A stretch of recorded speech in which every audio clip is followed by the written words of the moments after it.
Welcome back to another episode. It's episode 14 of the Post Plan Podcast, brought to you by BitcoinCasino.vip. We've got a recurring guest. We got Moses coming up for the second Am I the time. first Henry. recurring guest? Am I the first return Yes, guest?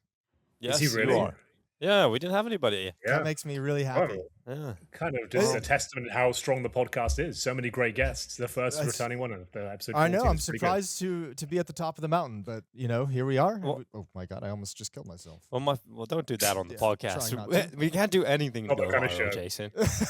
Jason. Well, Henry, you're in Thailand right now. We started this podcast sitting beside you in your house, my house, and then we moved into your house, and now we're doing it from Jason's house, and you're in Thailand. So, tell us why you're there. It's kind of regressed, hasn't it? The quality of the show as time has gone on. It hasn't. I don't know. escalated At least there's trajectories. always kind of one person with the other person, Also, something to True, be said that's a about good point. being globetrotters. Really getting around in front of all the audiences the world has. Dude, to this offer. Yeah. podcast has been done in like 3 continents. You guys that were traveling for different reasons. I'm kind of having like a midlife crisis. That's why I'm in Thailand. That's what I've gone for. Yeah. I'm doing like Muay Thai boxing for a month, and I'm going to be out here just kind of battling demons, battling other boxers, And Russian trying to men, return. I'd heard. Dude, a lot of Russian guys here. I didn't realize like the main language seems to be Russian now. Like in the gym I'm going Okay. to, everyone's speaking Russian. Everywhere. People is think Russian. you're Russian. Dude, you're gonna show I up think to I Pro do have a League look. bruised. You're gonna show up Uh, bruised. Hopefully tanned as well, though, Jason. Hopefully Tanned and bruised. It is I don't really know. nice here. I think when we were in Mongolia, everybody thought we were Russian, Henry. Everyone was just walking past. I definitely have that vibe. I think I have a kind of Russian like look and energy to me sometimes with Oh, the shaved okay. head as well. I think so. Yeah. Well, you have shaved the yeah. head, Henry. But generally speaking, it's been fucking great here. The problem is though, we are about to do a Counter Strike podcast, and it turns out HLTV is banned in Thailand on every single like outlet, so you can't view it. You can't view it even on Twitter or anything like that. I can't even see the tweets. They somehow shadow banned HLTV. So just to lay the foundation. What did to- HOTV do to Thailand, man? I don't know. Maybe it's a gambling thing. I have no idea. But maybe. I can't view the results of the tournament. So I just wanted to. I won't necessarily have my great insight I normally bring to the table, Dinko. I'm going to have to rely on you guys a little bit more than usual, which I hope is okay. I'm No sure it's gonna be problem, no fine. problem, Henry. I got you, Henry. I mean, we don't expect you're in a training dojo in Thailand. We're not expecting anything too crazy, so Well, thank you. I don't worry appreciate about that. How's it going over watching- in the States? That's what you guys are, right? Yeah, it's cold here. It's a winter wonderland. Dinko flew into Michigan last night from Texas. Global situation over there? Like there's some sort of actual storm affecting the whole country? Is that what's going on? Or Yeah, we normally get hit with like one big winter storm every year. So we got hit with it this time. Couple days of like negative 15-ish Fahrenheit degree weather, which I think is like negative 20 or- 25, yeah, 26 25, for Celsius. I would assume your state can handle it though, right? Yeah, my Others, state's maybe not so well much. used to this. Texas got like 2 inches of snow, and it was the apocalypse. less Michigan's than 2 inches. Less than 2 yeah. inches. Michigan's doing great. We have like Okay. 17 inches of snow, and we're fine. Yeah, Perfect. every grocery store closed. Absolutely, I was shocked, Henry. I knew it was bad when McDonald's was closed. But, that is capitalism incarnate right there, and it was closed. So Yeah, Texas doesn't do well in the winter. no, not at all. But we're looking to heat things up with some Counter Strike in Krakow. That's what we're going to be talking about on this episode a little bit more. But Jason, I know you're a big proponent of Simple. You think he's the GOAT. So you happy to see him back? No, he doesn't. He thinks Device is the go. I know that for a fact. Yeah, I know. Look, Device is my CSGO goat, but it's like a 1A, Okay. 1B kind of a situation. It's like people want to make this out to be like, I think Simple sucks. I don't think Simple sucks. I thought it was really awesome seeing him yesterday spearhead the comeback that they had with BC Game, coming back in that game over Legacy because they got demolished in the first half. Yeah, it was a hell of a comeback. And Simple was really the instigator of that comeback and leading the way. So that was really cool to see. It doesn't change my mind that I don't think this team from BC Game is going to do anything significant in terms of accomplishments, in terms of upsets over the top teams or anything like that. But it was a very cool game to watch. Look, Simple, we know he's still got game. It's just a matter of whether he can find a way and hit Electronic as well to be a valuable piece within a team to make them improve as a group. And I think that part is the one that remains to be seen still. Yeah, I mean, Henry, we've seen Electronic. Literally every team he's gone to over the last couple of years has just imploded, right? So we thought, Yeah. you pair up this version of Simple and Yeah. this version of Electronic, doesn't get me as excited as it would have back in the day. I mean, it's nice to see them both smiling, though. Simple Electronic getting a nice True. win, a 1v4 from Simple to close things out. I thought it was quite magical. And at the end of the day, boys, does it really matter how well it goes for them? Like the amount of money Simple's making from this, and now he's getting invites to big tournaments as well. He's just loving it. I would say, as long as you're winning some Well, games, not getting blown out the water, jobs are good. Yeah, I mean, it depends on the context you want to put it in. As an individual, it's all gravy. As if your goal is to win events as a team, it's a little bit less gravy. I don't So think anyone's whichever expecting us to win events perspective, as a team. yeah, I know. Well, Yeah, Well, they've added in the Portuguese guys, and I think they'll be wanting to win. You know, they have an opportunity to play with Simple and Electronic. Like if Mutiro says, I bet he never thought in his career he would be an in-game leader of Simple and Electronic. Like that's a crazy opportunity, even if it is kind of at the tail end of both of their careers. But still a great opportunity for him, and he's shown that he can do a lot with a little. it is. It'll be a cool test for him to see if he can like this. This was probably the best chance he has, Mutiris. Like remember, most of his career has been fighting just to make the major.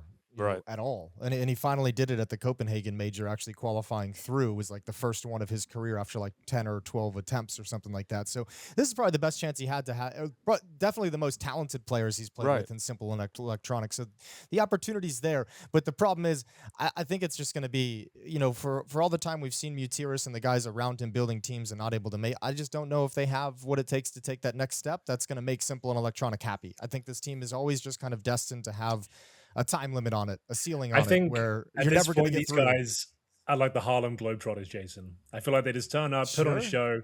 People just want to see them do well. Get the numbers, get the viewership. Hey, that's a good idea. Yeah. BC Game are happy.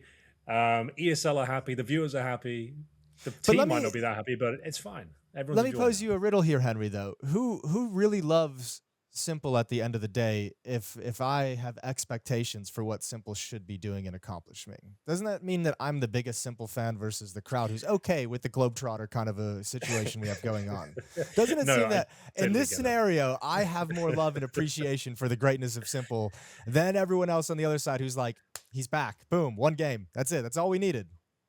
Well, it was a hell of a game, and they're playing 3D Max next, and that's an opponent they could realistically put to bed as well. I feel like it's not impossible for them to. BC Game absolutely a team that could be getting out of the stage, but I think like Jason said, that might just be it. That might just be their expectations. But we'll get back to talking about Krakow because you mentioned Mutiris and.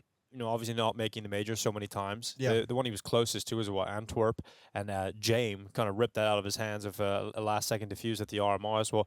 James is back in a big way as well. It's not just Simple this return. So James is won a competition. He's won the Blast Bounty out in Malta, which is absolutely stunning. They've added in Sway, who everybody said was just the problem inside of Team Spirit. It definitely wasn't great. But he's now moved over there. It's been an upgrade for AW, and Paravision have got a win at a solid event with the world's top teams. Yeah, considering nobody really knew what to expect for Paravision going into the major and then having them look good at the major and then win their next event, it's like a crazy, like to think that this team wasn't really on anyone's radar as of a month and a half, as 2 of months the Starladder Budapest major. As of the end of last year. Really, really cool, and obviously a really cool group of players. And I think, that's a team that every time I watch them play, like the thing that sticks out is defensively, they seem so well prepared. Like it feels like they're really good at taking away option one of the teams that are going up against them and then making you beat them with like kind of plan B in every single round. So that's a really cool team to watch.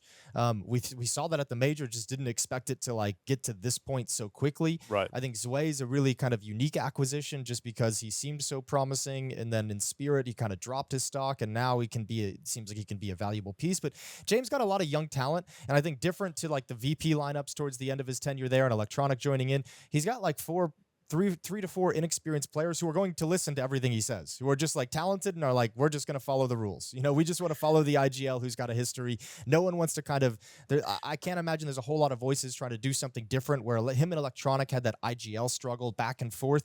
There's no one causing that friction within this team. So James kind of just gets to call the game that he wants. His players are like one of the youngest teams in the scene right now as well. I think the average age is like 19, even with James being 26.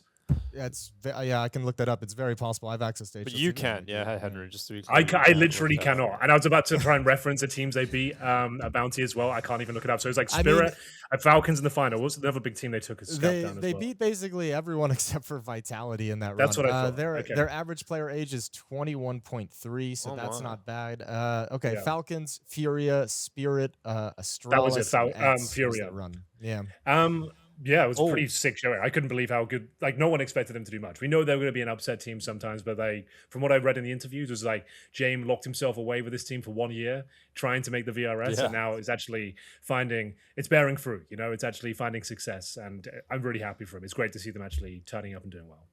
Now, something I've decided to derail things slightly because I've Sure, just seen something derail pique. away. I've piqued my interest over on Okay. the HLTV thing. There was a forum thread that said worst caster line, and I do want to open it up and see where it is. Worst What, of all time, or it's just disappeared. He's happened? lost it. He's lost it. It could have been on a different HLTV tab. It could have been been. on this Paravision one. Oh, There there's it a is. motorcycle out there. Oh, Henry, Yeah. you got a race car out there. There are a lot of dude. Okay, one little anecdote from Thailand when you look that up. I've never seen a more dangerous place in my entire fucking life. When you're walking down the road, there's no sidewalks. Everyone just walks down the side of the road, and you see like mopeds or scooters, and you'll see full families on them. I'm talking husband, wife on the back of the moped with 2 babies, like not strapped in, not wearing a helmet, 2 like newborn babies. Awesome. I see that every 5 minutes. You see that kind of setup, or a dude with like 50 boxes on the back of a moped, no helmet again, and they go down the freeway on these little scooters. And I've never seen anything like it. Like, Jason, can you imagine strapping your wife and baby to the back of even a motorcycle, let alone a scooter, with no helmet, and just saying, "Off we go, we're going down the shops." I'll tell you what, you breed some survivors that way, though, don't you? Sounds like a skill issue that we've got here in the We West. got some survivors out there. No, it is quite the culture shock, isn't it, Henry? Going to because when I went to India, it was just like, yo, there's no real like safety going on right here. Absolutely not. Like, even like the food hygiene as well, like the street food vendors. The videos you see online are real. There's flies and kind of shit everywhere, and like no one's really cleaning anything up. But I haven't got sick yet. I've been eating all the street food, all the kind of roasted meats from the side of the road. I've been fine. I've actually. Oh, you've been actually doing that. All right. How many hours have you been there? I've been here now. This is my 3rd day. I've done 2 sessions of Muay Thai and had 4 or 5 meals. Everything seems to be going well so far. Jason, I'd like you to look up how long it takes for food poisoning to set in. How many hours? Oh, we could be on a ticking time bomb here on the show. Hold on. We might need to wrap this we one got so up. many searches. What was the worst casting line of all time first? Dude, it was actually not that. It wasn't great. bad. It was something like the 2nd letter of the alphabet. It was like instead of saying bomb site B, you say, and they're headed over to the second letter of the alphabet. That's a machine. Alex. That's a machine. That's an Alex line. He has the worst casting line ever. There we go. We wanted that one. I saw it pop up, and I was like, "Oh, we're gonna have to punk machine, aren't we? We're just gonna have to attack." Okay, I get. That's one of his things. That's like he'll throw that in like once a tournament. It's a nice little creative flair, isn't it? Yeah. Yeah. So I guess like if you watch Pro League, he'll definitely say it there as well. So look out for that. All right. Symptoms often start 6 to 48 hours after eating, sometimes up to 3 days. So you're kind of on the limit now. You're about to come through, I think. You're going to be fine. I think I'm going to be okay. I feel like I'm going to turn up with no broken bones, nice tan, more muscle, better mind. I'm excited. I think you're going to look great. Hopefully mentally it's going to be stable, healthy. Bro, you actually something needed to be done, for Pro League. We needed some sort of like monk mentality to come in. Okay. I thought you meant with my life in general. You're like, Henry, something had to be done. We needed to have an intervention. Yeah, this isn't a podcast. This is actually No, I'm saying that you'll bring a nice monk mentality to the Pro League set, and I think we'll all be very appreciative of that, Henry. I hope so. But we've lost the chill guy in Team Liquid, though. Naf's going to be gone, Jason. They brought a German in. They brought Crumble back. For now, right? Like he had a family emergency. Yes. So, okay. I mean, do we think Naf is going to be out of the team long-term, Jason? Or, in terms of the future, what would a Team Liquid without Naf look like? Because it's hard to even remember a time when he wasn't there at this point. Yeah, it's been a minute. I think since like 2016 when he was in Renegades and he was dominating for like 3 months and winning a couple events with them out in China. I think he went to Liquid later that year and he's been there ever since. I think if you're Liquid right now, I think on some level you have the mentality of there's no one safe on this team, you know, like there can't actually be anyone safe. I would imagine Naf is kind of pretty much up there as one of those guys who's got like a really entrenched position, but I mean, with this level of performance from Liquid, it could be out, and you never know how things change. even though he's only out with some family things he's got to deal with for this event, you never know how stepping away for that one event can change things. Maybe they have a really good event with Crimbo. Maybe Crimbo has some aspects to his game that Naf doesn't have in terms of what he's like as a player and a teammate. Maybe he has better communication. Maybe he's a little bit more proactive. Maybe they start to like those qualities and they want, you never know how that can change the dynamic coming back. So with the situation Liquid's in, I wouldn't say that Naf is like 100% safe necessarily, but at least in this one, it seems temporary. And Crimbo's not bad. It's just this team has plenty more issues and plenty more areas that you need improvement than just one player, right? This like little stand-in situation isn't going to be some crazy revelation in my mind.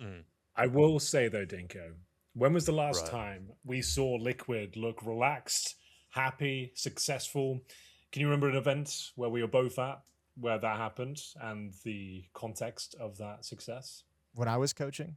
Well, it was Fisher. It was Fisher Playground 2. Fisher Playground. There it is. In Belgrade when Twist was about to leave and everyone seemed relaxed. Yeah, the lack of pressure. Yeah. So that's the parallel I'm drawing here. I feel like when the pressure's off and they realize, okay, no one actually cares what happens here, I feel like they look a lot happier and they play much better CS. The only game I've really watched in this tournament was Liquid NIP, and it was one of the best Liquid showings I've seen in a long time.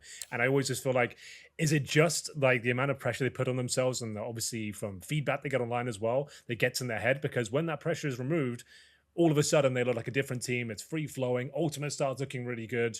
And I'm not saying it's a fact, but it just seems it's an interesting parallel to see like those two performances when they know the wheels are falling off and nothing matters. They look better as a team.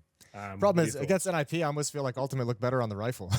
I was going to say that as well. I didn't my argument wasn't as strong whenever I mentioned that, but yes, you're right. I did think the same thing as well. No, I mean, it's just, that's again, it's just one of those situations within Liquid that like, it feels like Shu hasn't really gotten himself comfortable as an IGL. Flashy, I feel like, is still dealing with things to where we can feel his full impact as a coach. Elige and Nerds are kind of, going one for one in terms of who's having the biggest impact. So, I mean, they have a lot, and obviously the ultimate op situation needs to get figured out too. So yeah, they have a little bit more time. Don't gloss over that. Like, what do you mean figured out? What do you mean? How does he figure it out? Like, you can't just say like, right, got to play better. Is he going? Do we get rid of him? What do you think? Well, that's the thing. That's what Liquid has to figure. That's the whole situation figuring out is, are you keeping him, and have you seen enough internally where we've seen nothing externally to say he deserves another like 4 or 5 months, or are you saying we need to start? Maybe you're thinking in your head, we want to change the opera, but we can't find anyone worth changing him for. That's going to be a direct upgrade that we feel like is worth making the move and buying out somebody's contract or signing someone new and going through that process. So, I mean, all that is team internal stuff, but it's clear you need to figure it out in the sense of make the decision. Is it going to be ultimate? Are you going to change him? Then we need to make the play. Another fucking roster change though, dude. We've had like 15 of them over the last 2 years with these guys. Do you think they can handle not making a roster change? Exactly. It really is the real thinker. Like at this stage though, like I don't know, because you have got so much talent. No, I'm with you, because like, I mean, this is the eternal curse of Liquid, is looking at the roster and being like, how is this team not better? Right. And I think I feel that same thing with this roster. Now you can argue how much better it can be, but it's clear that this roster, I feel like, should be performing better. Yeah, I don't know. It's a tough scenario to be in, and especially when you get to this point where, like, you're right, there is an element to this team of like, okay, pressure's off, another stand-in situation, or Twist was leaving and you played well with no pressure. Now Naf's not here and you feel like you have no pressure. Like, that at some level should be the indication to this team that they need to like kind of. It feels like at the moment, like just from having worked with some of the guys, it feels like Liquid players are like white knuckling, grip so hard around this idea of trying to play the perfect Counter-Strike that they've discussed that they're not really playing the game well.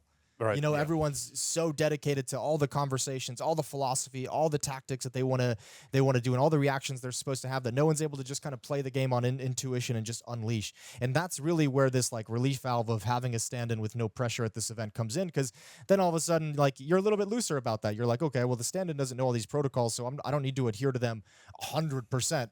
Like I can scale it back and have my own shit going on. And that's when you see people kind of enter a flow state and play better individually than what we've seen previously. And it's a weird issue to try and rectify when the full lineup comes back in. Yeah, I think for Team Liquid, like we always say, Henry, it's a little bit more. Either you get a roster change or you need more time, and that's the recipe for Team Liquid. So Just to tie a bow on this whole situation, what do you guys think of Crimbo? Obviously, he hasn't been on server for 3 months. Kind of been shit in CS2 in general, I would say, and that's coming from a place of love. As someone who was a big fan of him in CS:GO, he was at one point the brightest young prospect we had in all of Counter Strike. I would say CS2 has not been that kind to him, but I thought he looked pretty good against NIP. That's the biggest problem with the Crimbo thing is like because he was hailed as like this great big talent and this next big talent for Big Clan, especially when he was in those rosters. It's like part of my brain always compares him to the expectations that were set at some point. I think he's fine. I think he's an admirable player. He's nothing special. I think especially in this team, he's not a guy who's going to come in as a stand-in and just be able to pop off for you. He's more the guy who comes in as a stand-in and just make sure shit doesn't slide all the way down to the shit end. And as long as I think he's going to be doing his job just fine. And to some extent, I guess for him and mentally, it's almost like playing for a contract, not necessarily with Liquid, but with potentially another team. I think it helps with the mentality of just the Counter-Strike scene, seeing Crimbo outside of a big team. It's like, oh, you can actually play with another roster. You're not just a character in the big cinematic universe. I think it's great. I think a great opportunity for Crimbo to move on and get a different squad and speak English and move to an international team. I think it's good for his career. He's not going to end up in Liquid, but drop down and build your way back up. I think he's absolutely got a shot at that. I have a good segue here, boys. So, shit! I have an idea for Liquid, an opportunity for them, perhaps. A new coach is on the market. A new coach is available. Oh, you're gonna go with Ash. He's a British man. He's a British man, quite renowned. And I feel like he could fix Liquid. From the ashes, reborn. There we go. I feel like that's the project. I think that's for the project for Ash. What do you think about that? I think I like Flashy. I like Flashy. I know Liquid like Flashy a lot. Obviously the results haven't quite been there, but I think knowing how much the org enjoyed Flashy when he first came over the first 4 months and what he was bringing to the table, I think they're going to end up giving him more time, which I'm completely fine with. That's not to say anything negative about Ash. It's not like I'm like, he'd be terrible. I think coming into this, that would be a coach that almost has a pedigree that you'd be interested in, a coach who's been able to get a lot out of pieces that don't seemingly have a lot from the outside, been able to, really, really make them better than what they seem like. So coming into Liquid, maybe you think that's a coach who has the ability to kind of revitalize all this talent that we feel is like kind of getting capped off somehow. But yeah, I don't think it's going to be Liquid, at least not now. I would wonder what Ash's strategy is if he's trying to catch a job before the season really gets underway to be able to build into the major. I feel like his stock was peaking. His stock was peaking towards the when end he re-signed with Gamer Legion. When he re-signed with Gamer Legion, that's kind of what we said on our podcast too with Chad and Yanko, was like, why is he doing this now? Like, this is the moment where after these like 2 lineups where he's brought them out of nowhere to make the major, this is where you should be able to get a jump up to your next level in the bigger orgs. And he kind of shot himself in the foot, especially when you consider 6 months out of this contract extension. He's like, I want to look for different opportunities. It's like, okay, it's such a shame, man. Like, that is like a fumbling of the bag that I've not seen before. Like when your stock's that high and you're part of like a crew or an organization that's kind of low tier but punching above their weight, that's when you've gotten to a certain level. That's your time to step aside, find the next opportunity, and use that momentum. And I feel like that momentum, although it's not completely gone, is certainly diminished at this point. It feels like he will struggle now to convince a top tier org for a big salary and to be in charge of a big project. Like, it won't be impossible, but it's certainly a lot harder now. I would wonder with Ash too, like I've like no inside information on this, but this is just a thought I've had. Like, Ash has been great as a coach in terms of like making content and looking incredible from the outside, right? Like when we see his YouTube videos and his content and the way he talks about things, we love it for good reason. He's clearly a smart guy. I would wonder what his reputation is amongst players, and that's not to say like I've heard that like he's not a good coach, but I would wonder what the players that he played with think of him, because from the outside we're like, he's the only coach we have that's actively making content.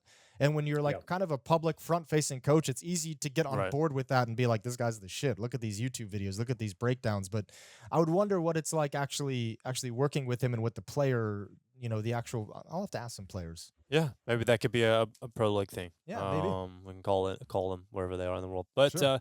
I think for Ash, I have to agree with you. I think he missed his opportunity to get the big contract, move on to the bigger team, and Sometimes loyalty doesn't work out. He's done enough to get a chance. It's just a question of, is it going to be as big of a chance as he was looking for when he made this decision, or is it going to be like a little bit and like also, is it going to come in the next month or two? Because if actually he may have like 6 weeks to get on a team, and then I think it's almost going to be too late for the major lead up, right? Yeah, and then you might just want to wait till the major's over and see where the dust settles. Yeah, I mean, he was saying he had burnout, everything like that, and his frustrations were seeping into the game. I think that the sort of midway through last season into the end of the year was very frustrating for Gamer Legion. You just couldn't find an AWPer. So if you move to Team Liquid, I mean, that doesn't really fix that problem either. So, and historically, he hasn't done well with AWPers in general. I would say, like, he seems to find these prospects, and like doesn't seem to get the most out of AWPers in general. So that's. I bet he's got a great list of AWPers out there though that he's done research into. True. Yeah, he's already got it set. Yeah. #1 ultimate. All right, so we talked about the Team Liquid. Let's move on to talking about North America, because we have NRG who actually I was excited to see play this season because we got to cast him out in Vegas at the start of the year at the Flomland. I seen OC popping off of that event, Henry, and I thought OC might just be farming some NA bots, like some of the weaker teams there. But turns out he came over and he started farming bait as well. So OC's stepping up, and that excites me. I saw the clips, and I saw a lot of, just to go back to Liquid, a lot of people saying, why is he not in Team Liquid right now? Like, is that not the obvious choice at this stage? But yeah, great to see him back on the server and actually looking very sharp as well. The fact they took down Bait, sure, it's a new look Bait, very young. I think that is the youngest team in Counter-Strike right now. But the fact they had a good game, like no one really cares when NRG turn up to the events anymore. Like, it's good to see the old names there, but no one's expecting much. So to them to actually get a nice win, playing against Astralis going forward, I'm somewhat interested. I might even watch the game. It's today, right? I'm gonna check it out. But not through HLTV. You gotta on YouTube or Twitch to find that one. You guys will have to tell me when it's starting, but yeah. But yeah, I think it's exciting to see NRG playing well, because I think this project's quite cool. You've got Bro coming over. He was obviously previously with Astralis. I would very much like to see him beat Astralis. I think that'd be fun. That'd be cool. But very different Astralis than what he was involved in. Yeah, but it's still the organization. You don't care about the players in the team. It's the organization that done him dirty. I bet he's got some personal grudges if some guys aren't there anymore, Yeah. Could have been a spicy one at one point. Yeah. Well, we'll see how Bro plays. I'm just in context here. I require context. How did they screw him over? What happened to Bro? I can't. Well, there was the whole Brovid thing. You remember that? Yeah, the Brovid stuff where unfit to play. Oh, of course. Yeah. Okay. Yeah. Fair enough. Good to clarify. There's a lot that happens over there. I honestly didn't remember that. That clicked into my brain a little bit late too. No, this NRGT, I don't know. It's interesting, but this is another one of those projects where I'm like, there's some cool pieces to it, but like as long as you have the understanding that I feel like there's another cap on this team too. Like this team isn't going to be frequently beating or challenging top 10 teams in the world. I think the other thing you have to be careful of when you say like, oh, everyone's kind of like, oh, why isn't OC on Liquid? It's like, did we forget that he was on Liquid? He was another one of those AWPers who showed this kind of gameplay and this kind of style and this kind of impact, went to Liquid, and then it just kind of fizzled and disappeared. So that happens to everyone on Team Liquid, though, isn't it? Definitely AWPers. It's like a historic thing with AWPers at Team Liquid. I think the only people who didn't get super affected by it were Simple, and he's one of the greatest players of all time. So there is that to it. So I don't know. I'm not ready to get back on the OC train. I feel like it's like a North American rite of passage to be like the hype on OC and then let it die and then get the hype back up and let it die and get the hype and just keep going back and forth. And I'm being a little bit more tentative where it's like I like seeing these numbers out of him. It's cool. Let me see these numbers against better teams. Let me see them consistently, and then we can have the conversation if we can get there. Well, I think a winning versus Bay is a nice start for NRG. It is a nice start. It does seem like their performances live and die upon OC performing well, which we have traditionally seen as inconsistent. Nice seeing NRG get a win like that after they had to play the major without Nitro with DAP standing in. So now that you get your full lineup, you're able to get a nice solid win over a European team under your belt. But what did he learn from playing as a coach, Jason? What positive could he take away from that? That is what we'll always be asking about NRG. That's what we'll always be I see what you did there. I just got the he's done well, hasn't he? He's done well. Just snuck it in. It's pretty funny, actually. All right, Stage 1 of Krakow. I think for me, looking at some of those teams that should be moving through, I think we'd all be excited to see BC game continue a good run in Krakow. Whether or not it's going to happen, but I think we'll all be signing up for that. They should get through Stage 1. If they don't, I don't know. If they beat 3D Max, if they don't, I'll just have to be unsufferable. Yeah. If they beat 3D Max, okay. Yeah. Nice. That's a I stage feel like 2 they're with the gonna big do boys that. waiting. I feel like they're gonna do Yeah. that. All right, so let's talk about the actual stage 2 of the competition, who we think might actually get the win here in Krakow. I love the start of the year events. Like I love Katowice over the years. It's been so exciting and really sets the tone for the years. And uh, I do feel like it's open again, and that's the exciting part because Vitality are definitely like the best team still, I would say, but it's Yeah. just they're not winning every event like they were at the start of 2025, so they do drop off for like a blast bounty here and there. But there's something about Vitality when it comes to the top events where it's major, Krakow's, Katowice, or Cologne even, that was a bit disappointing from them. But I feel like you can never just bet against Vitality when it comes to a tournament of this level. No, I mean, well, you shouldn't. You can go for it if you'd like. Yeah. I wouldn't. Yeah, I mean, that's the nice thing about Counter-Strike right now is it feels like we have like 4 teams at the top, 5 teams at the top who all can kind of break out and win and have their own win conditions to take the trophy. Vitality, Furia, Falcons, Mouse, Spirit are probably the 5 I would put up there. And then you always have that X factor of a team like FaZe where it's like if they make the playoffs, if they get to that old annoying conversation that we always just apparently have to have until the end of time. But yeah, I mean, those are the guys I would point at. I think the more intriguing one and the one that I think is going to be the most interesting is keeping an eye on Falcons after their run to the finals at Blast Bounty. Yes, they lost to Paravision. Remember, they had the stand-in situation. They didn't have Kiyosuke there, so I mean, that's going to be a fun thing to keep track of with him now back in the lineup. And Nico getting an MVP. Nico getting an MVP in a lost tournament and actually playing super, super well, which was really cool. And also, I mean, one of those things that one's bittersweet because Nico's the guy kind of saying like, I'm taking a step back. There's not enough room for 3-star players, and then one of those star players is missing, so Nico steps back forward and then wins an MVP immediately. And it's like, do we need Kiyosuke? It's like actually just no step back forward more often. Like just stay in that zone, stay in that MVP level. Yeah, Kiyosuke will have his time. So for this tournament, I think another thing to be excited about is the Mongols. I'm looking forward to seeing how they play with the new player coming in, Cobra Zero. So sure, I think coming into this season, the Mongols still have the players that made them so exciting last year. They still got the coach. They still got the in-game leader. So I think Cobra, from the games that I've got to see from him, I cast a lot of Mongolian CS, especially with you, Henry, out there in Mongolia. True. Are you guys the spokespeople of Mongolian Counter-Strike? Of Mongolia as a whole, really. Okay, After our experience there, I don't think we should be the ambassadors. Hey, you gotta say it. A lot of crazy shit went down. It was a fun place, though. A lot of fun. Did we ever do the expose podcast about that? I don't think we did. We never went into No, we did it because they paid. So. They did pay, yeah. True, yeah. They did eventually pay us, so we just kind of let it go, didn't we? Yeah. But it'll be a funny story we can tell someday, To your grandkids. Yeah. Or you could tell everybody in Thailand. I could tell everybody in Thailand. Not sure how interested they'd be, but the Mongolian adventures, I guess it is sort of relevant. Same continent. I think one of the. I mean, I'm actually pretty intrigued by Spirit coming into this event too. That's going to be a really fun one to see with the roster changes that they've had and the continued progression. Right, like the story of Spirit is going to be the progression of Magisk as the IGL. Zontic's coming back in. Like you have some cool things there with that team.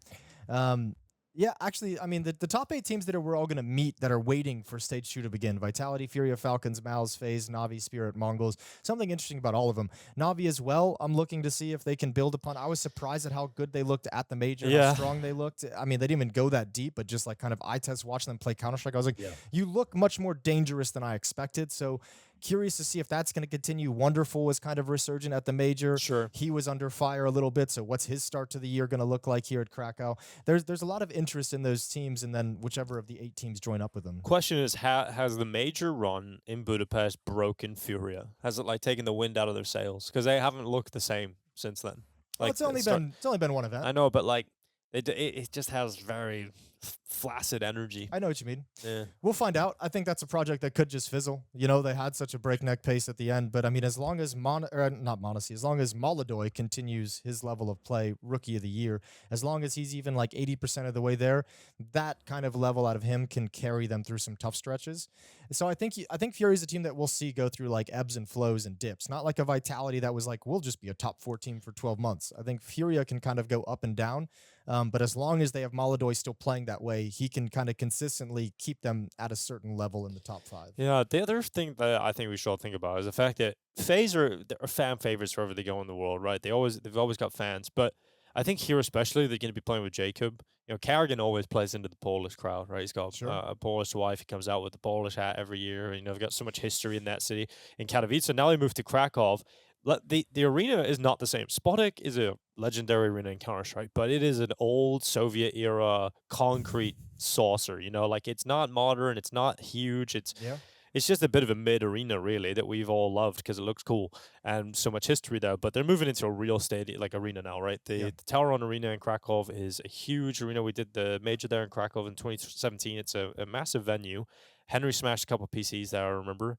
Damn, yeah, I have been there. That was the PGL show Is match. that place? Yeah, it's that place. I commentated the final as well, though. I think. Yeah, you did. Yeah, you that did. That was Doja's perfume grenade. Was that event? Yes, the sex bomb. Gambo getting the win. Can you believe that's a graffiti? Now, looking back on that time, Henry, can you believe that was a graffiti play? Okay, well, let's contextualize it. So, what did he do? He was up in the apartments, and someone was trying to save in the pit. He threw a grenade down, ran off. 2 players were saving in the pit. Yeah, killed them right before the bomb blew up. Did some damage. Damage with the grenade. Softened I guess up for it had some knock-on economic damage, I suppose, but I don't think it's worth graffiti. No, I think it's because it was him, and it was like the idea of Matt said at the time, the sex bomb. I think that's just a funny line, so they kind of just ran with it. Yeah, it was a moment. It wasn't a insane clip the way like the simple graffiti was. It was just a moment. But I mean, I think it's kind of cool. If you look at like some of the other, like look at the Apex graffiti on Dust 2 with like the 5 ops. Well, that's not there anymore. But obviously like the Fnatic ops that like were lined up to kill Apex in 2015. Like that wasn't any kind of a crazy highlight. That was just a fun moment. Same with the Olaf defuse in the flames. It's not a crazy I just think display of skill. It is just a cool moment. Everything just boils down to everyone was just worse at Counter-Strike back then. And so when you did something, you know what, you know, be more positive, Dinko. You can boil it out this way. Everyone was a little bit younger, a little bit more open to be excited, a little bit more just emotionally. No, it's just available. more novelty. It's like when cavemen discovered fire. You know, like everyone, oh shit, there's fire. Now it's like. Exactly. Now you can't get jacked up unless someone's jumping off a balcony with an op no scope. Yeah, exactly. You know? The problem is we become overstimulated. Yeah, we're insensitive. And we can't get graffitis until someone literally cheats. Like I think that's what we're waiting for. They're just never going to do them again, right? Like it does seem like they've just been deleted, doesn't it?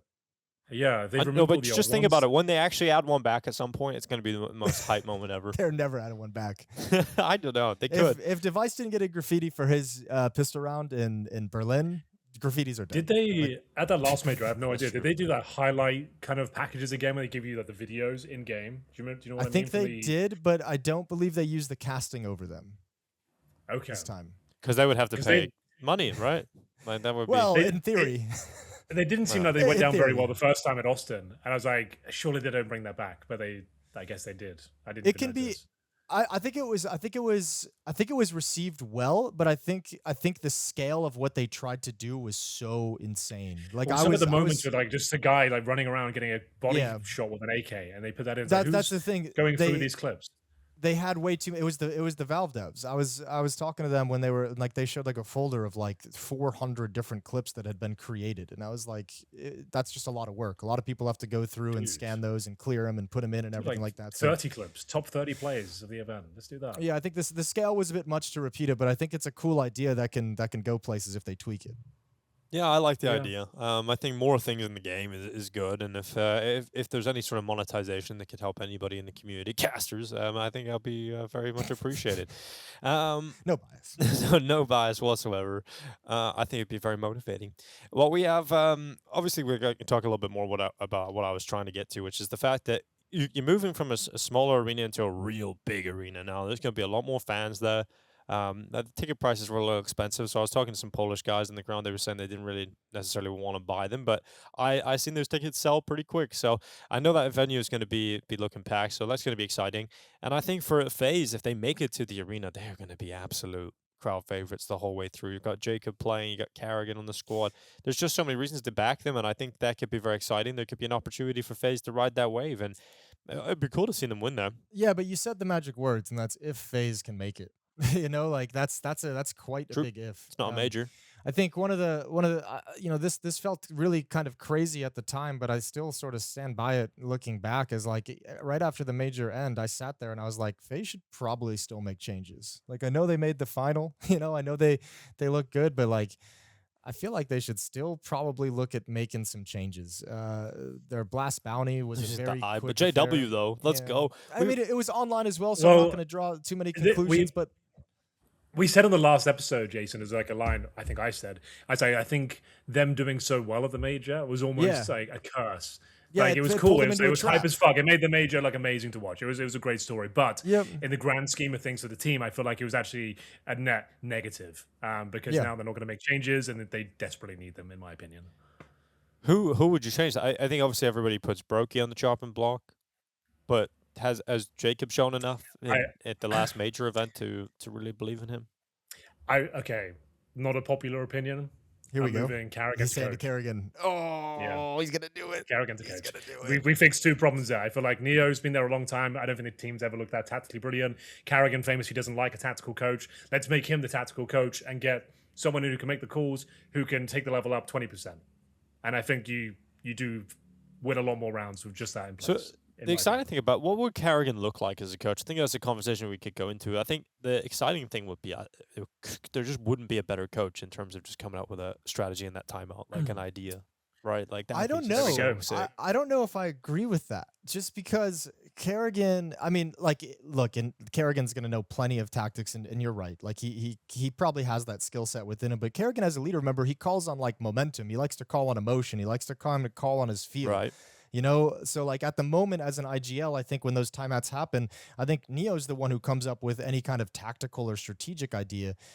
Carrigan's the one who's kind of like, timeout, I know exactly what to do. They've been playing like this. This is how I want to counter it. Let's he improvs a call out of spawn, rock and roll.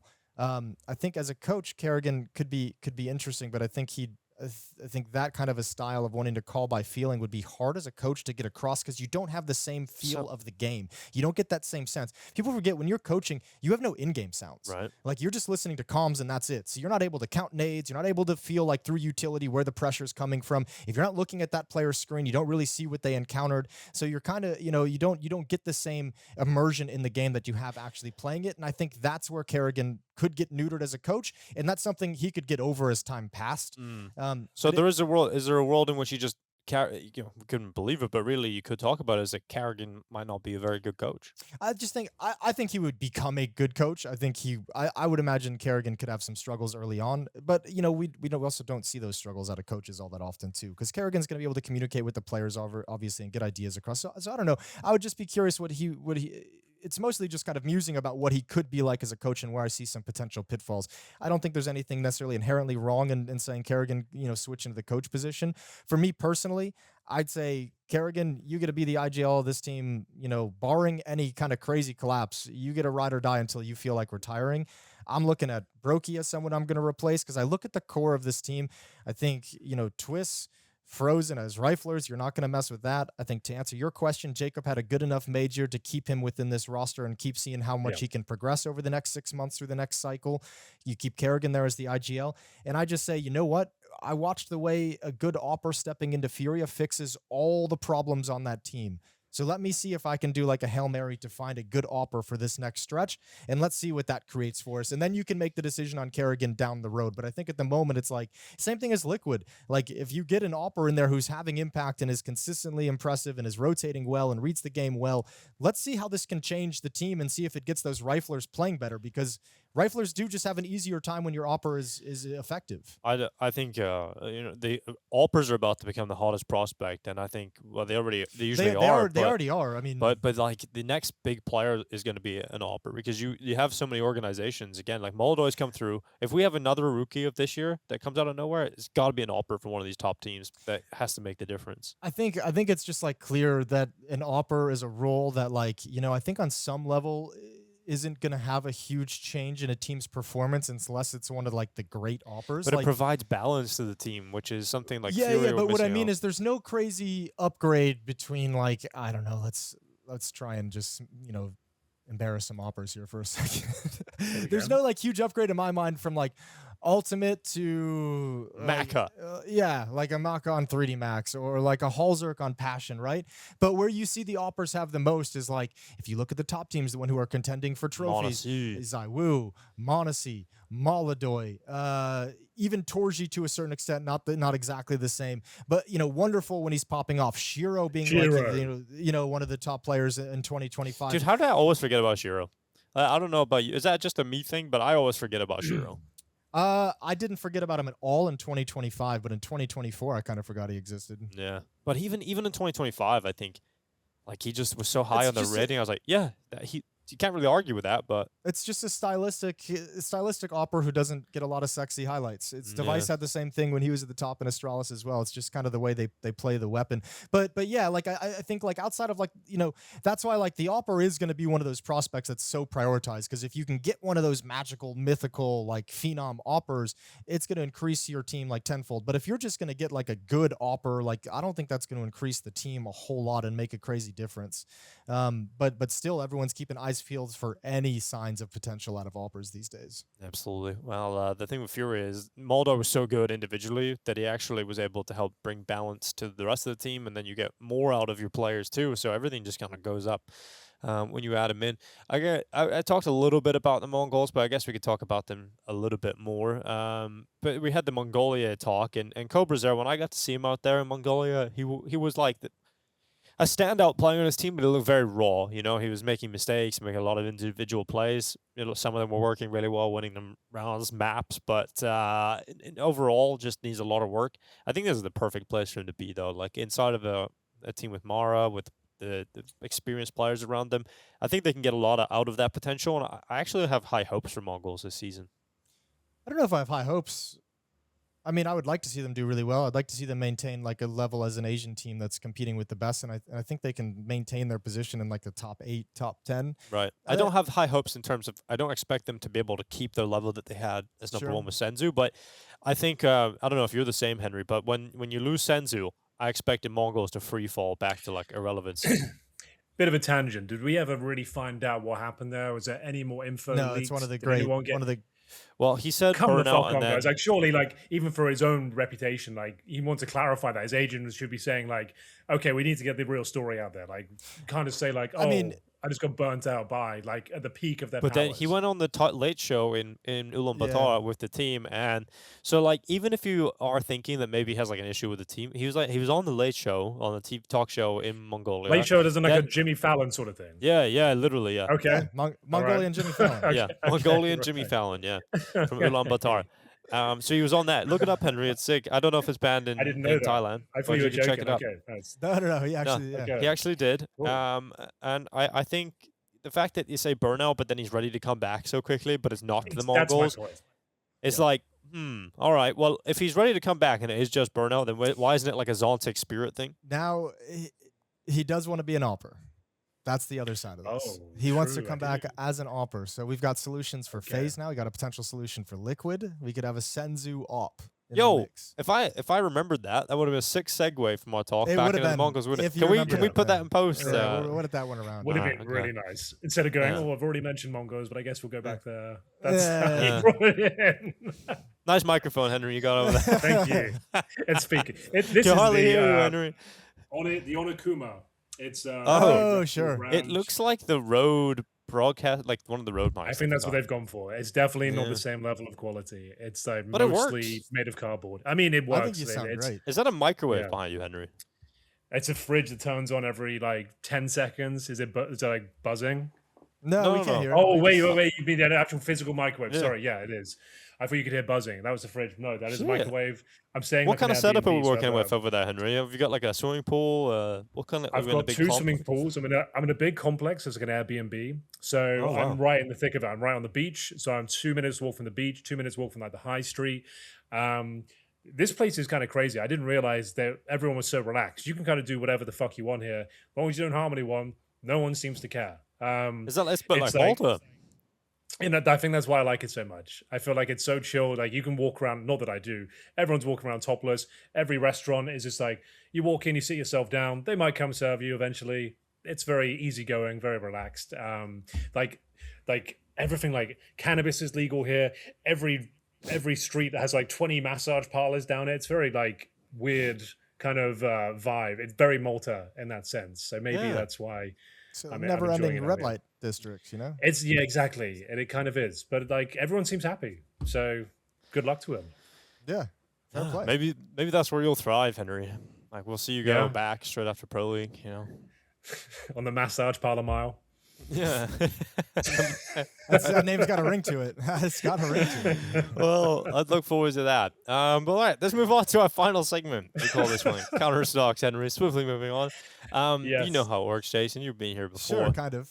Yeah, you buy, sell, hold. Pick something you want there, Jason. You can buy, sell, or hold. We'll let you start. Buy any of these options? Or your own. You can make one up if you'd Okay, like. But there so- are some examples on the document that you guys at home can't see. Okay, well, I'll buy Paravision. I like this one. I'm just going to go off the document, make things nice and easy for myself. You went for literally the first line, Jason. So Yeah. Well, like I mean, that's a really good opening It's a line. good start. I'm buying Paravision after their performance at the Major and their performance at Blast. I like the way they look. I don't know if this is going to be a top 3 team, but I think this is clearly a dangerous team, and I'm buying into the fact that these guys can cause damage. And now they've got some confidence beneath them as well. Things could get weird for everyone going up against Paravision.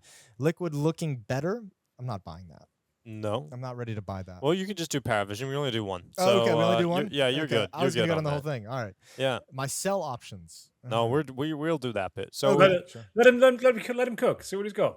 all right. He's on a roll. I don't He's know. on I a don't know. roll. This is your show. I don't know how this works. I'm just going Yeah, on the no, list. it's good. I like it. Good momentum. What are you selling? I'm not touching the BC game one because I have enough going on with the whole simple BC game thing. I get enough attention Yeah. there. I'm going to leave that one to the side. I'm going to. You know what? I'll be a little bit crazy. I'm gonna sell them. Ooh, no, I'm not gonna do that. I'm not gonna get crazy. Oh, okay. Yeah, Any you team had us from- on the edge there. I'm gonna Jason. sell phases keeping their roster. Oh, I'm gonna make one What up. do you That mean wasn't by on the no, list. that's good. That's good. I'm Yeah. gonna sell phase keeping their roster after the Major last year, coming into this year. Okay, I see what you're doing. You know what I mean? Yeah. Coming into 2026, I'm going to sell the idea yep. that FaZe said this is the roster in 2026 that can do work for us. Very specific stock you're holding there, but I like it. Yeah. Well, those are, so that's the one I'm going to sell. I'm not getting pumped about FaZe right now. I think that that team seems primed for a really rough start to the year. Hold Donk poor performance at Blast. You're gonna hold on to spirit. You're I'm not holding. just reading You don't these, want I'm to reading hold. You these. don't want to hold on I'm to not a poor holding the donk Donk poor performance. Let's see. Teams that have made changes with how many I've been able to display. Tier 1 teams first event of the year doesn't count. You know what? I'm not even gonna hold. I'm gonna sell that. That Tier 1 teams first event of the year doesn't count. I don't know. This is so weird. We had this conversation on our podcast the other day about like how that first event of the year is always like a warm up event, so you can't take any big draws away from Well, teams. I think it's just the online part that sucks. Yeah, that part sucks too, but like we still give like some passes to teams saying like, oh, it's the first event of the year, they're working themselves back into shape. I actually kind of hate that. Like Alright. I do I it was myself. about to say the same thing. I do it myself. I say because I know it's the truth. I know it's like If you know what's everyone's happening. weak and you're like, but why I don't you hate it. start a week earlier? Do you know what I mean? Like, Yeah, if you know everyone's like- turning up and there's a chance to win a trophy, why are you resting on your laurels as well? We Get just the had 5 fucking weeks work, I off. would say. Why Yeah. are we counting this as an off event? Why is Yeah, everyone just coming back true. now? Agreed. So like I buy into that, and I say the same thing when we're on broadcast and casting these teams. But like I actually low key I do kind of hate it doing it. Hate it. Well, I kind of like that idea of selling that. I think for especially nothing because I'm holding. I have especially nothing I'm because they're holding. BO3s and it's what's the excuse I'm not about gonna. you He know? refuses to hold. I'm not holding. I'm selling No or buying, hold, that's it. sell or buy. I like that strategy. But yeah, I think for me thinking about that, start of the year, it's best of threes, and if you are, the better team still should be winning. But Yeah, you're right though. The big X factor is online Counter-Strike. I hate online Counter-Strike. Yeah. But even when you get to like the lands, like that first land stage of it, we're like, yeah, first event of the year, working themselves. It's like, nah, come on now. yeah, all think those rules are out. That's why mostly- Blast is always like that warm up event with the weird funky results, and then Katowice / now Krakow is always the event that's like, all right, we got the weird Snap tournament back out the into way, shape, and let's yeah. actually step up and get Counter-Strike going for the new year. Yeah. So I think that's a good one. Henry, you want to go? You want to buy, sell, hold anything? You want to do all I'm three? gonna Do you buy- not want to hold? I'm gonna buy Ash to a tier 1 team Ooh. at Oh, some yeah? point in his future. I reckon in the next 2027. yeah, no, I reckon in the next 3 months he'll find himself that big team we're looking for. That kind of blockbuster. Well, hopefully not big. That would contract. be- Yeah, maybe not big as in Not that actually team, big. but I feel like this is time. Like we said, we talked about his stock being low or lower than it was, but I still think he can manage to book himself a place that's going to be exciting at least. Maybe liquid, who knows? But yeah, for me, that's what I'm going to be buying for now. So let's have a look at the selling as well. Maybe I'm going to sell BC game, considering that. Oh, get in there. Join me, Henry. I just feel like it's like I said, I feel like they're a fun team to watch, and I'm very happy the players, everyone's getting paid. The sponsors are happy. They get the most talked about team in the world, I would say. I think Simple was still the most Googled CS player of 2025, even though he was barely playing the whole year. So most Liquipedia profile visits of 2025. Right. So I'm just like, like for this, looking at it in that sort of lens, I'm like, you know what? I'm okay with that, but I don't think they're going to do much. So I'm going to sell them in terms of being a top team, but I'm still a bit of a fan. I like what they're doing. I am going to buy Ash for big. So that's what I'm going to do. Because now that I've thought about it, that out of nowhere. It's actually a sick move, and it feels like the perfect team for him. I look at this roster, and they currently have Coach Zen, a German coach in there, 30 years old. The team of big is now Tabson, JDC, Favin, Blamef, and Grix. It's an international roster speaking English. To me, it gives me Gamer Legion vibes. I think this might actually be a perfect roster for Ash. He moves Zen to assistant. Go from one Gamer Legion to another Gamer Legion. Yeah, exactly. But this one has a difference. It has an experience. They must have funds right now. They must have actual money coming through if they signed Blame F. Like his salary is not going to be cheap, so they must. I think cash. You got Blame F, Grix, who failed in heroic, but obviously people are excited about him. We'll see if there's some potential there. It's a risk bigger taking. If Ash can figure out how to work with an AWPer, Grix could be a great player to mold. JDC, I love his game. Favin's come back after a long time out, and then you've got an experiencing game leader of Tabson. So. And you've actually got a decent project here with Blame F coming in. That actually makes it exciting. If you want to keep Zen on the books, you can make him the assistant coach and bring Ash in as the head coach. I've actually just figured it out. I think big is the perfect roster for Ash. I think I'd like that. You've saved German Counter-Strike. Yeah. I think it's perfect. They're gonna love you for that. So I would like that very much. Someone needs to hold something. What are you gonna hold? All right, I'll hold. Just hold something. We have to have one hold. Someone has to hold. I was thinking of holding on to Vitality, as I always do. I grip them so close. It's my favorite stock. Holding on to Vitality, being a top diamond team. hands, making a big risk here. Vitality's kind of like the Bitcoin of Counter-Strike. It's the coin, you want to get into. You go out there sometimes, you'll find yourselves a little FaZe Clan run. That's kind of like an altcoin, Sure. But if you want to really gamble on a Bitcoin casino, I think you would go for Vitality, as they provide you everything you really need. So I'm going to hold on to Vitality. It's going to be a good year for them. Stuck the landing. And I think Vitality absolutely are just going to continue to be a solid elite team. They kind of set the bar for Counter-Strike that everyone's going to chase after their level of excellence. So I think they're a good team to hold on to. Nice. Yeah. They're I mean, to be fair, they're a great team to hold on to. Great team to hold on to. A lot of upside. I think we're only going to see some growth there. Put your 401k in Vitality. Yeah, I mean, give it to Zywoo. Yeah. He'll look after it. He'll grow it, and you'll have a good, happy life. So yeah, I think that I would hold on to them. And I guess since we're doing all of them, I'll sell Team Liquid now. Ooh. Because we've held on to it for a long time, Henry. At a certain point, more time doesn't result in a better organization. Feels personal. Yeah. I just think if now, any of their players in interviews say we need more time again, I'm gonna absolutely lose it. Like, I get it. They probably do need more time at this point with NAF going, but still, like, the management's got to look themselves in the face at this point and be like, guys, like, we've had 5 years since we last had a successful, stable roster. Like, what are we doing?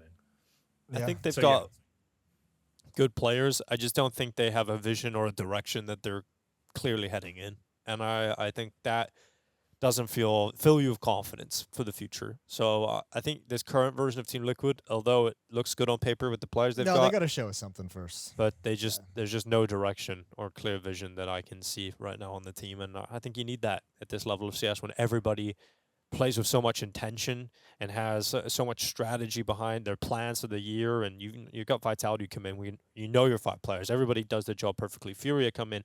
They know their 5 players, and everybody's got their role. Team Liquid come into this year is like, like everyone's just kind of disappointed they didn't make significant roster changes again. And it's like, what direction are they really going in? You can't focus on the same goals as everyone else. Hey, maybe they're going to show us in Krakow.